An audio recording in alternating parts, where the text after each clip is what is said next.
여러분 안녕하십니까? 역대급 기나긴 폭염과 폭우가 먹거리 물가를 크게 끌어올리고 있습니다. 지난달 소비자 물가 상승률이 1%대로 내려왔지만 SK텔레콤 해킹 사태에 따른 일시적인 통신비 감면 영향을 제외하면 2%가 훌쩍 넘는 높은 상승세를 보였습니다. 특히 폭염과 폭우로 직격탄을 맞은 농축수산물 가격이 들썩이고 있습니다. 추석을 한 달여 앞두고 이 식탁 물가가 고공행진을 계속하면서 새 정부의 물가 관리 능력이 시험대에 올랐습니다. 첫 소식 최윤아 기자입니다. 국민 식재료 계란 한 판이 7,000원을 넘어서면서 장바구니 부담이 한층 커졌습니다. 돈만 원 살고는 계란 한 판 사면 끝나는 거죠. 너무 많이 올라서 지금은 쉽지가 않아요. 채소랑 과일 값이 진짜 많이 오른 것 같아요. 한우도 그렇고 그냥 뭐 해외 고기들도 그렇고 많이들 가격이 올라가지고 체감하고 있습니다. 지난달 전반적인 소비자 물가 상승률은 1.7%로 내려왔지만 통신비가 일시적으로 줄어든 효과로 이를 감안한 실제 상승률은 2.3% 수준이라고 통계청은 밝혔습니다. 특히 농축수산물이 1년 전보다 4.8%, 13개월 만에 가장 크게 오르면서 전체 물가를 끌어올렸습니다. 고등어 등 수산물부터 돼지고기, 쇠고기 등 축산물, 쌀과 복숭아, 포장김치와 커피 등 가공식품까지 종류를 가리지 않고 가격이 뛰었습니다. 농림축산식품부는 올해 추석이 예년보다 늦은 10월 초인 만큼 일단 공급 측면의 물가 상승 요인은 적을 것으로 보고 있습니다. 배가 충분히 익을 수 있는 기간들이 있어요. 올해 같은 경우는 공급에 큰 문제가 없을 거다. 쌀은 저희가 벼 상태로 시중에 방출을 한 거라서 공은 거치고 9월부터 이제 풀리기 시작하는 거거든요. 이와 함께 추석 성수기에 맞춰 한우와 계란 공급을 늘리는 한편 대형마트와의 할인 행사도 확대할 계획입니다. SBS 비즈 최윤아입니다. 이런 가운데 정부는 추석을 앞두고 오는 22일 2차 소비 쿠폰 지급을 준비하고 있습니다. 당정은 이번 2차 소비 쿠폰 대상에서 고액 자산가를 제외하기로 했습니다. 제산 기준은 시가 17억 원 이상 아파트를 가진 고액 자산가들 정도가 될 전망입니다. 지웅배 기자, 2차 소비 쿠폰 지급 대상 기준 어떻게 논의되고 있습니까?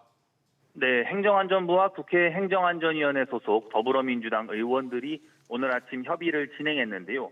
소득 상위 10%를 제외할 방침인 만큼 대상 기준이 논의됐습니다.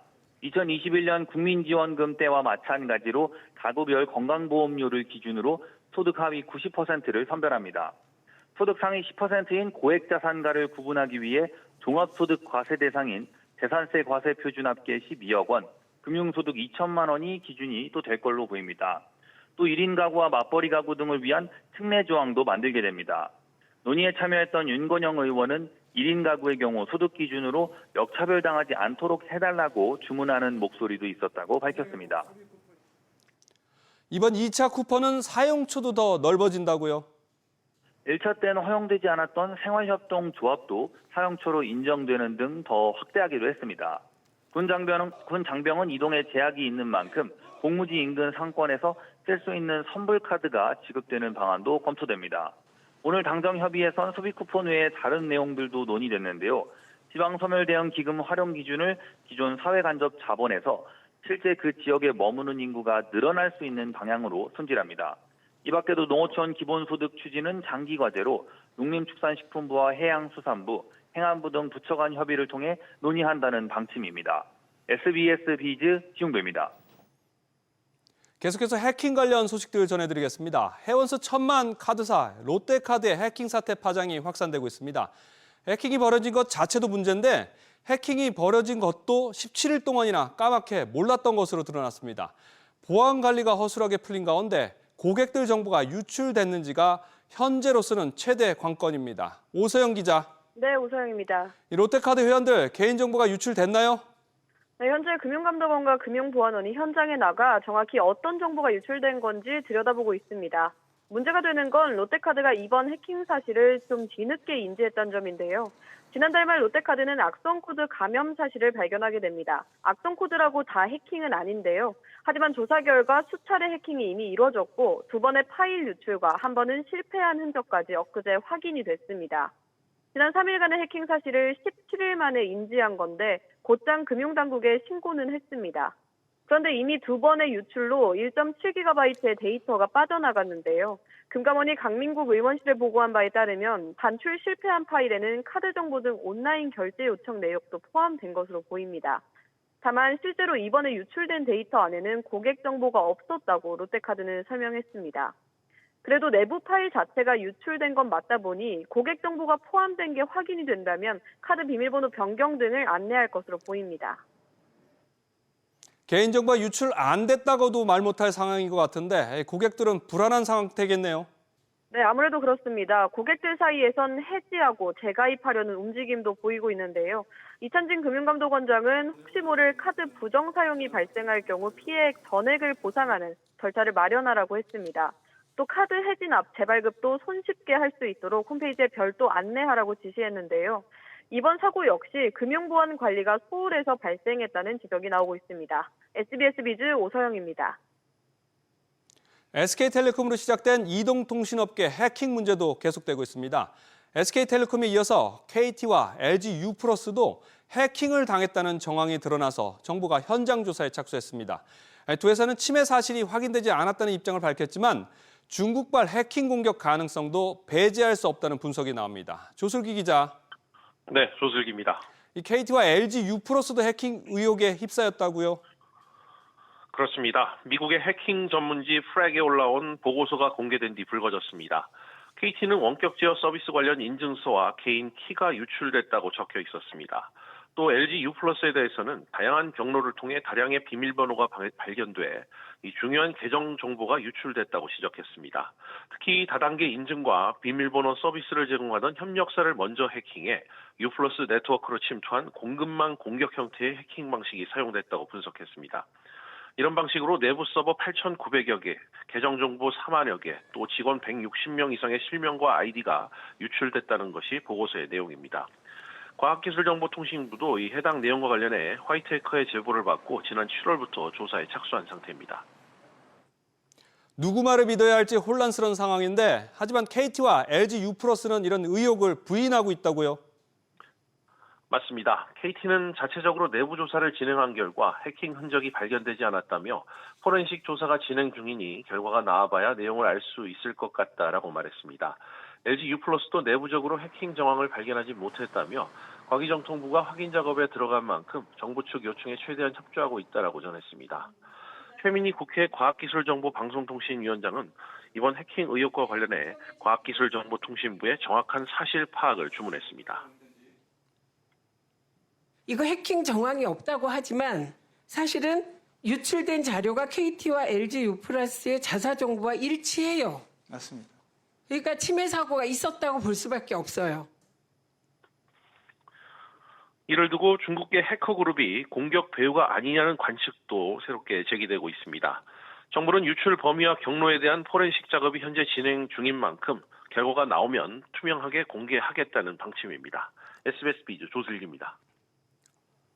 이런 가운데 이번 해킹 사태 확산이 SK텔레콤의 해지 위약금 면제 연장 수용 여부에 어떤 영향을 미칠지도 관심입니다. 앞서 방통위 통신분쟁조정위원회가 SK텔레콤의 해지 위약금 면제를 연말까지 연장할 것을 권고했는데 SK텔레콤이 이걸 받아들일지 여부가 내일 결정됩니다. 이어서 안재 기자가 보도합니다. 이동통신업계에서는 이미 일찍부터 SKT가 연장 공고를 거부할 거란 전망이 나오고 있습니다. 이런 전망을 굳힐 추가 변수도 생겼습니다. 아직 면밀한 조사가 필요하지만 KT와 LG유플러스 역시 해킹 의혹에서 자유롭지 않다면 SKT가 선제적으로 위약금 면제를 더 폭넓게 인정할 유인이 떨어진다는 분석이 나옵니다. 또 직권조정 결렬 이후 개별 민사소송이 회사 입장에서는 더 유리할 수 있다는 것도 현실적인 이유입니다. 소송으로 간다 그러면은 적극적으로 달라고 하는 사람들한테 주면 되지. 그 소송에서 지더라도 설령 지더라도 전 고객들한테 약정을 면제해줘야 될 의무는 없거든요. 한편으론 SKT가 권고를 받아들인다 해도 이에 따른 업계 지각 변동 역시 가늠하기 어려워졌습니다. 당초 SKT가 위약금을 추가로 면제할 경우 오는 9일 아이폰 신제품 출시와 맞물려 경쟁사들의 대대적인 프로모션과 SKT 고객 추가 이탈이 예상됐습니다. 하지만 고객 입장에서는 믿고 넘어가는 게 맞는지 다시 고민할 수밖에 없는 상황입니다. 하이테크 집단도 알고 있는 내용을 피해 기업인 KT나 LG플러스도 여태까지 파악을 못하고 있었다는 거잖아요. 철저하게 좀 조사를 해야 될 것 같고요. SKT는 여전히 면밀 검토 중이라는 입장을 밝혔는데 시한 하루 전에 드러난 이딴 해킹 의혹이 어떤 변수가 될지 주목됩니다. SBS 비즈 안지혜입니다.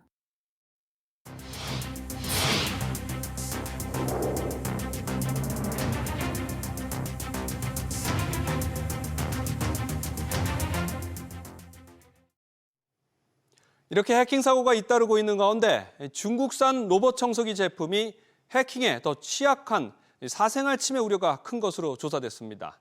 일부 제품은 로봇 청소기가 촬영한 집 내부 사진과 영상을 해커가 훔치거나 카메라로 실시간 강제 활성화할 수도 있었습니다. 이 내용은 정대한 기자가 취재했습니다.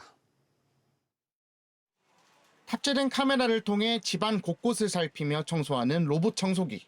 연동된 앱을 통해 촬영된 집안 사진과 영상을 볼 수 있습니다. 그런데 청소기뿐 아니라 연동 앱도 해킹에 취약한 것으로 나타났습니다. 소비자원 조사 결과 중국 업체 드리미 제품의 경우 누군가가 청소기 카메라를 강제로 켤 수 있었고 나르왈과 에코백스 제품은 별도의 인증 없이 사진이 외부로 유출될 가능성이 있었습니다. 심지어 에코백스 제품은 연동 앱이 설치된 휴대전화 속 사진첩에 악성 파일을 까는 것도 가능했습니다.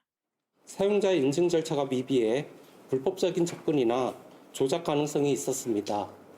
집 내부를 촬영한 사진이 외부로 노출되거나 카메라 기능이 강제로 활성화되는 등 사생활이 노출될 수 있는 현재 일반적인 상황에서 발생하는 건 아니고요. 해킹 능력을 가진 사람들이 할 수 있다. 삼성전자와 LG전자, 로보락 제품은 상대적으로 보안 기능이 잘 갖춰진 것으로 나타난 가운데 소비자원은 조사 대상 업체 모두 보안 개선 계획을 마련했다고 밝혔습니다. SBS 비즈 정단입니다. 네, 이런 분위기 속에서 생체 인증을 활용한 금융 서비스도 그 편리함만 생각할 수는 없게 됐습니다.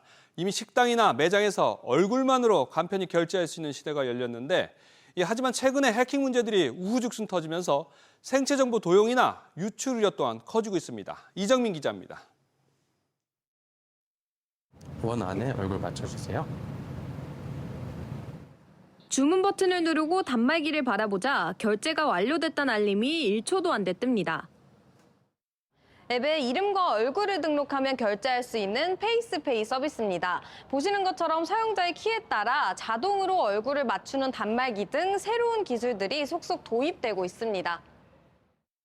페이스페이를 사용하시는 분들께서 사람인지 혹은 사진인지를 구별하는 라이브니스 기술이 적용되어 있고 토스 내에 있는 자체 머신러닝 개발자분들 그리고 보안팀 분들께서 여러 레이어에서 그런 좀 보안을 막을 수 있는 구조를 짜고 있다고 생각합니다. 간편 결제 시장이 확대되면서 카드사와 핀테크 기업들이 페이스페이 서비스에 잇따라 뛰어들고 있습니다. 카드나 스마트폰도 필요 없어 편의성이 높습니다. 문제는 보안입니다. 개인정보위원회는 페이스페이 운영 사업자들이 고유 식별 정보와 안면 식별 인식 정보 등을 안전하게 관리할 수 있는지 사전 적정성을 검토하고 있습니다. 하지만 예방보다 사후 제재에 초점이 맞춰져 있다 보니 사업자에 대한 관리 검토가 의무는 아닙니다. 규제보다는 수술이 먼저 앞서가는 경우가 상당히 많아요. 수집한 쪽이라든가 수집하고 난 다음에 어떤 처리 절차를 거쳐가지고 조치가 되는지 관련 법에 명시를 해서 명확성을 가려줄 필요가 있는 것이죠. 결제뿐 아니라 신분증 대체 추진까지 이뤄지고 있지만 얼굴 정보 유출과 사생활 감시 위험성도 여전히 큰 상황. 페이스페이가 미래형 결제 수단으로 주목받는 가운데 본격적인 상용화까지는 넘어야 할 산이 많습니다. SBS 비즈 이정민입니다. 정부가 산업재해뿐만 아니라 임금체불 사업주에 대해서도 칼을 빼들었습니다.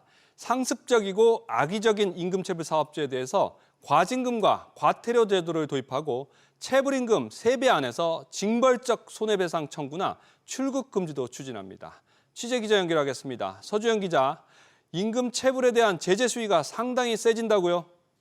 그동안 근로자들에게 임금을 제대로 주지 않아도 체불액의 30% 미만 수준의 벌금형을 받는 게 대부분이었습니다. 하지만 앞으로는 횡령 등 재산범죄 형량과 같이 5년 이하의 징역형까지 받을 수 있습니다. 또 그동안은 없었던 과태료, 과징금과 함께 징벌적 손해배상으로 체불액의 3배까지 물게 됩니다.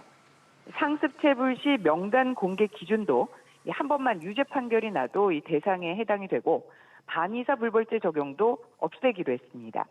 관련해서 이재명 대통령은 오늘 국무회의에서 임금 체불업체를 엄벌해야 한다고 강조했는데요. 들어보시죠. 체불하던 업체가 체불하는 게 70%라고 그러지? 그러니까 체불을 했던 데가 또 체불하고 그런다는 거잖아요. 그거 혼내줘야 되는 거 아니에요? 노동부가 이미 집중 감독에 들어갔죠. 네, 그렇습니다. 체불임금 회수 전담센터를 설치하고 하반기 근로감독을 기존 계획이었던 15,000곳에서 27,000곳으로 2배 가까이 늘렸습니다. 피해 근로자에 대해 정부가 먼저 체불임금을 내주는 대지급금도 그간 3개월분이었는데 6개월로 확대합니다. 특히 다단계 하도급이 많아서 임금 체불 우려가 큰 건설과 조선 등의 업종은 발주자가 근로자에게 직접 임금을 주는 등의 보호장치를 마련하기로 했습니다. SBS 비즈 서주연입니다. 이렇게 밀린 월급뿐만 아니라 금융당국은 이른바 잠자는 돈도 주인에게 찾아주기로 했습니다. 계좌에 남아있는 돈이나 잊어버린 카드 포인트도 포함되는데 이렇게 주인 모르게 잠자는 돈이 무려 18조 원이 넘습니다. 신성우 기자, 이렇게 주인도 모르게 잠자고 있는 돈 규모 얼마나 됩니까? 네, 미사용 카드 포인트나 휴면 장기 미거래 금융자산 등 숨은 금융자산은 올해 6월 말 기준 18조 4천억 원으로 집계됐습니다. 추이를 살펴보면 지난 2022년 말 16조 3천억 원에서 대략 2년 반 만에 2조 원 넘게 늘어났는데요. 이렇게 잠자는 돈이 불어나는 동안 금융사들의 환급률은 30%에도 미치지 못하는 것으로 나타났습니다. 최근 3년간 금융사들의 휴면 금융자산 환급률은 평균 28.9%로 집계됐는데요. 소비활동과 연동되어 있어 사용 촉진이 용이한 카드사는 높았으나 계좌당 금액이 크지 않아 소비자들이 상대적으로 환급에 소극적인 은행, 저축은행은 한 자릿수대에 불과했습니다. 동일 업권 내에서도 환급률의 편차는 컸는데요. 금융감독원은 일부 금융사들의 경우 회사 차원의 관리 노력이 미흡하고 또 환급 편의성도 낮다고 지적했습니다. 그럼 어떻게 조회해서 찾을 수 있을까요? 금융결제원에서 운영하는 계좌정보 통합관리 서비스 홈페이지를 통해 확인할 수 있습니다. 내 계좌 한눈에 메뉴나 내 카드 한눈에 메뉴를 통해 휴면 예금부터 보험금, 카드까지 조회, 관리할 수 있습니다. 모바일로 숨은 금융자산을 찾기 원하는 소비자들은 어카운트 인포 앱을 활용하면 됩니다. 금융감독원은 금융사들의 숨은 금융자산에 대한 관리 강화를 지속 지도하면서 환급률 제고를 유도한다는 방침입니다. SBS 비즈 신성우입니다. 강남권 대표 재건축 추진단지인 대치동 음마아파트가 최고 49층 대단지로 탈바꿈합니다. 1970년대 말 준공 이후 46년 만입니다. 서울시가 35층 아파트 높이 규제를 폐지한 이후 재건축 사업 추진이 급물살을 타고 있습니다. 최주수 기자, 이번 음마아파트 재건축 정비 계획이 서울시 심의 문턱을 넘었군요. 네, 대치동 대표 노후단지인 은마아파트가 최고 49층 5,800여 세대로 탈바꿈하는 방안이 확정됐습니다. 서울시는 도시계획위원회를 열고 은마아파트 재건축 정비계획 결정안을 수정 가결했다고 밝혔습니다. 대치동 학원과 공원 지하에는 400대 규모의 공영 주차장을 조성하고 학원생들을 위한 개방형 도서관도 설치합니다.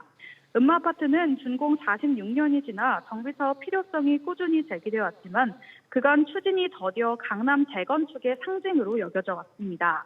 이번 정비계획 변경은 조합이 올해 1월 신축 통합기획 자문을 신청한 이후 8개월 만에 결정됐습니다.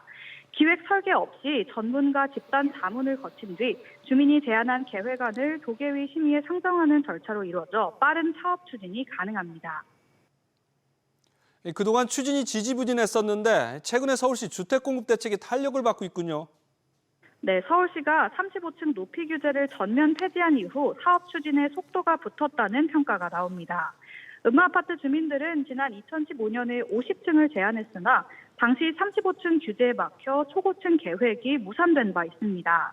이후 서울시가 2023년 제3종 일반 주거지역 35층 제한로를 전면 폐지함에 따라 급물살을 타게 됐습니다. 또 음마아파트는 정비사업을 통해 공공분양주택을 공급하는 첫 사례가 됩니다. 완화된 용적률의 일부를 활용해 공공임대주택 230여 세대, 공공분양주택 180여 세대를 추가로 공급하게 됩니다. 신혼부부 및 다자녀 가구에 대한 특별 공급 등 세부 공급 방안도 마련해 나갈 계획입니다. SBS 비즈 최지수입니다. 국회에서는 이혁원 금융위원장 후보자에 대한 인사청문회가 열렸습니다. 이 후보자는 가계부채 관리에 대한 확고한 기조를 유지할 것이라고 밝혔습니다. 최나리 기자. 네, 최나리입니다. 이 가계대출을 더 조일 수도 있다고 시사한 셈인데 구체적으로 뭐라고 했습니까? 네, 추가 규제 가능성을 내비쳤습니다. 직접 들어보겠습니다. 가계부채 관리에 대한 일관되고 확고한 기조를 유지하겠습니다. 6.27 대책을 차질 없이 추진하고 필요시에는 추가적인 대책도 즉각 시행하여 선제적으로 대응할 것입니다. 이 밖에 새 정부가 추진하는 첨단 산업 등 생산적 금융으로의 자금 공급과 디지털 자산 산업의 건전한 성장 유도 계획도 밝혔습니다. 장기 연체 채권 채무조정 프로그램 시행과 청년 미래적금 신설, 주택연금제도 개선 등에도 중점을 둘 것이라고 해 새 정부의 취약층 맞춤 방안 현실화에 속도가 붙을 것으로 보입니다. 민생회복 소비 쿠폰 적절성 질문에는 경제 침체에는 적극적인 경기 대응을 통한 기력 회복이 필요하다는 입장을 강한 어조로 밝히기도 했습니다. 그럼 코스피 5천을 기치로 내건 정부의 자본시장 개혁이 최근에 흔들리고 있는데 이에 대해서는 뭐라고 했습니까? 네, 이혁원 후보자는 자본시장 개혁과 관련해 주가 조작 근절 합동 대응단 운영과 원 스트라이크 아웃 원칙 적용, 회계 부정 제재 강화 등을 강조했습니다. 불법 불공정 행위를 뿌리 뽑겠다는 겁니다. 주주가치 중심의 기업 경영 문화 확산 의지도 드러냈습니다. 또 홈플러스 사태에 대해서는 MBK 파트너스와 관련한 자본시장법 위반 관련 사항에 철저히 조사하겠다고 밝혔습니다. 한편 논란이 된 강남 아파트 갭 투자 의혹에 대해서는 개발 정보를 미리 알지 못했고 평생 집 한 채로 실거주를 위한 것이었다고 해명했습니다. 금융위 해체 등의 조직 개편에 대해서는 언급하기 적절치 않다며 말을 아꼈습니다. SBS 비즈 최나리입니다. 지난해 남성 육아휴직자가 처음으로 4만 명을 넘어섰습니다. 또 자녀가 있는 집 10가구 중 6가구꼴로 맞벌이였고 경력 단절 여성 비중도 줄었습니다. 신다미 기자, 요즘 대기업에서는 거의 보편화되는 분위기인데 우선 남성 육아휴직자 얼마나 되나요? 네, 지난해 육아휴직급여 수급자 13만 3천 명 중 남성의 비율은 4만 2천 명으로 30%를 넘어섰습니다. 지난 2015년에는 5.6%에 불과했지만 10년 사이에 10배 가까이 늘어난 건데요. 다만 여성 육아휴직 수급자는 9만 1천 명으로 전체의 68.4%를 차지해 여전히 과반수 이상을 차지했습니다. 전체 육아기 근로자 단축급여 수급자 2만 7천 명 중 남성 단축급여 수급자는 3,270명으로 2015년보다 약 20배 늘어났습니다. 같은 기간 여성 단축급여 수급자도 12배 이상 증가했습니다. 이렇게 남성이 육아에 적극 더 참여한다면 반대로 여성도 경제활동 참여가 더 늘었나요?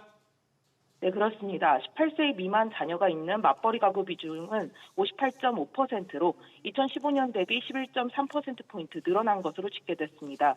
자녀 연령이 6세 이하인 맞벌이 가구는 53.2%로 절반 이상을 차지하며 15%포인트 넘게 늘어나 젊은 세대일수록 맞벌이 경향이 두드러졌는데요. 지난해 기혼 여성 중 경력 단절 여성의 비율은 15.9%로 10년 전보다 6%포인트 가까이 줄었습니다. 여성의 고용지표도 개선돼 지난해 15세에서 64세 여성의 고용률은 62.1%로 2015년보다 6.4%포인트 늘어났는데요. 특히 30대 초반 여성의 고용률은 지난해 73.5%로 10년 전보다 14%포인트 가까이 뛰었습니다. SBS 비즈 신다입니다.